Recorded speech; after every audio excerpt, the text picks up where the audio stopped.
How to handle every difficult question from clients without feeling stressed.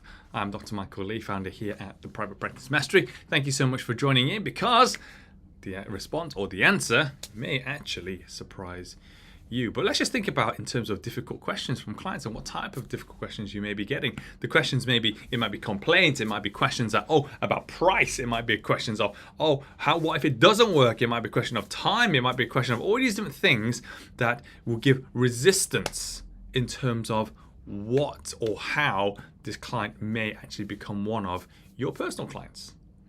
Because we need to actually always think of it in a different perspective.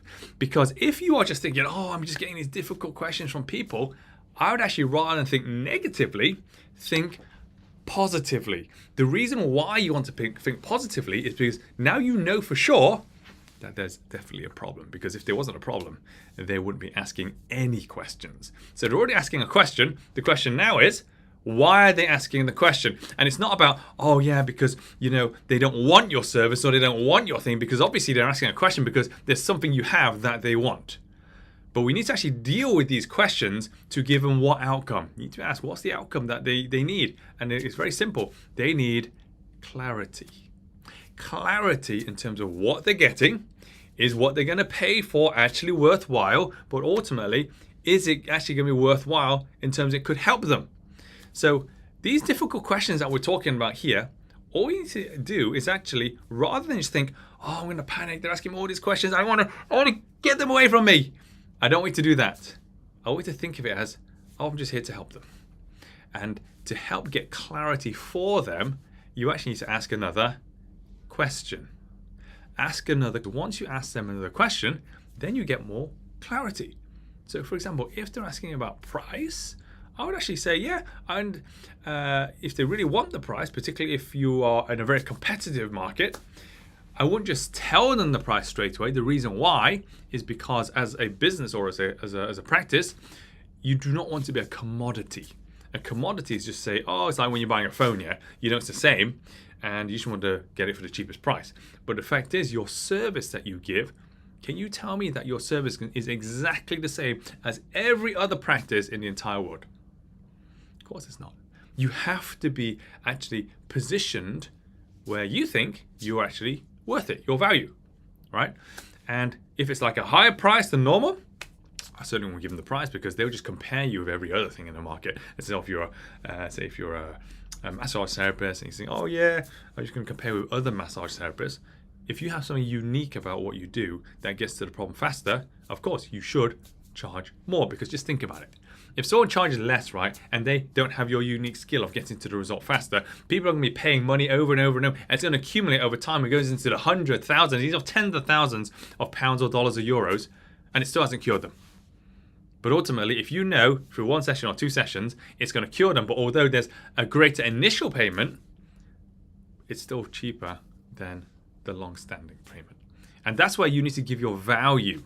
Tell them, it says, thank you. If you're actually about price, for example, you say, thank you for asking about price, but I just want to double check what is the problem that you have so I can make sure that we're the right fit for you or we're the right service for you. Then they're going to be talking about, I've got this problem, because once you get all this data, you have an opportunity to connect. And it's important to connect because it's important for you to find out, is this a person that I want in my clinic? Because if it isn't, you have an opportunity to disconnect. And that's okay as well. Because I'm going to be very honest with you. You do not want the worst type of patient in your clinic because it'll cost you more time, it'll cost you more energy, more resources. And actually, you need to be seeing it rather than if you're receiving questions from a patient or a client, you shouldn't be seeing it as, they're in control. You should be in control of the conversation because it's a bit like an interview. Are you just going to hire anyone into your clinic? No. That means you should never ever just get any client in your business, because at the end of the day, they could cause trouble. And if they cause trouble, you want to stay away from them as quickly as possible.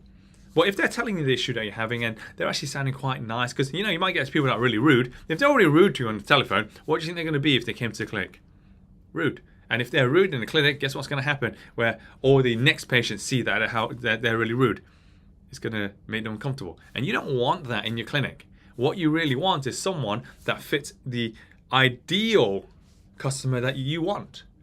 And that's, you want them to be polite. You want the type of patient that actually, are willing to listen. They're willing to actually do something about their health. They're willing to actually take some action. They're willing to actually listen and respect you so that they can get better. Because you could be the best clinician in the world, but if they're not willing to listen or do anything that you've asked them to do, like exercises, whether it's homework they need to do to improve their health, you're going to fail anyway.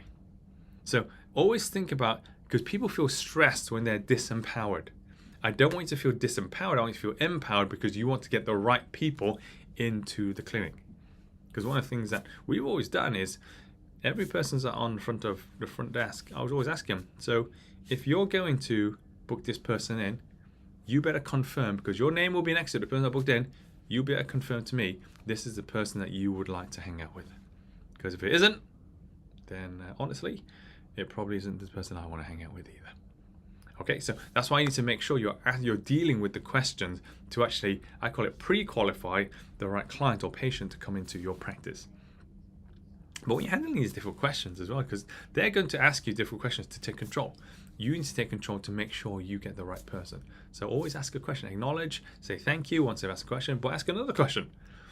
And then you have to give them, what your service is.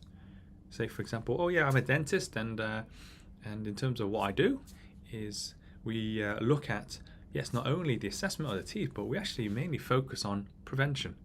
Because when we focus on prevention, all these things that people get, whether it's fillings, extractions, braces, veneers, things like that, right? We actually stop patients from getting those things because we can prevent those problems from happening before they even need those interventions. Is that something you're looking for? And if they say, that's something I want to feel, right, good. So you're already the right person that we're looking for. So if that's what you're looking for, we need to set you up for an appointment with our dentist to assess you, to make sure your teeth are in good health, and then we'll give you recommendations in terms of what you need to do to make sure your teeth are operating at its best and make sure that it doesn't break down. So if that's something you're looking for, then let me know and we'll put you in, and then we can get your details. And that's it. It's just having a conversation with them and making sure that they understand what the process is, and ultimately that it's not about them choosing you, it's actually you choosing them. And I know a lot of you business owners thinking, but I just don't have enough clients. I'm like, okay, I understand it. If you're attracting the wrong type, you got to be thinking about why you're attracting the wrong type of people. Because if you want to just want to bring in anyone, you can then let me know later in this video and let me know how it goes, because I already know how it goes because it's happened to me before, that it doesn't end well. But if you want that and you want to experience it, please do, be my guest, because we always know that people always learn from their own mistakes. Well, not only do you get to your result faster, but ultimately you don't need to go through any of the suffering that I had to go through. So make sure that you attract the right people, but also ask the right questions to make sure they are the right person for you, the right patient for you, the pleasant type of person. It's just like an interview.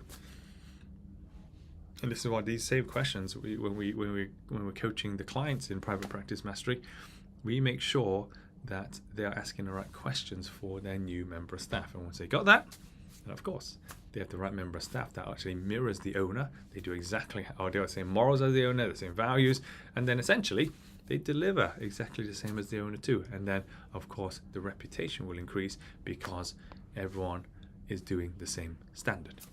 So I hope you found this live actually helpful, particularly when it comes to difficult questions or even dealing with clients, because don't feel stressed. Because then as soon as I say nervousness is okay, just because when you're nervous, it means it matters to you.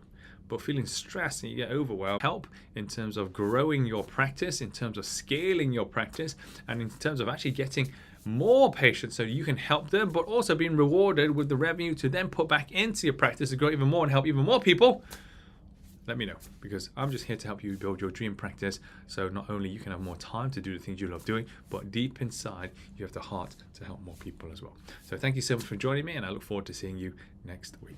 Bye for now.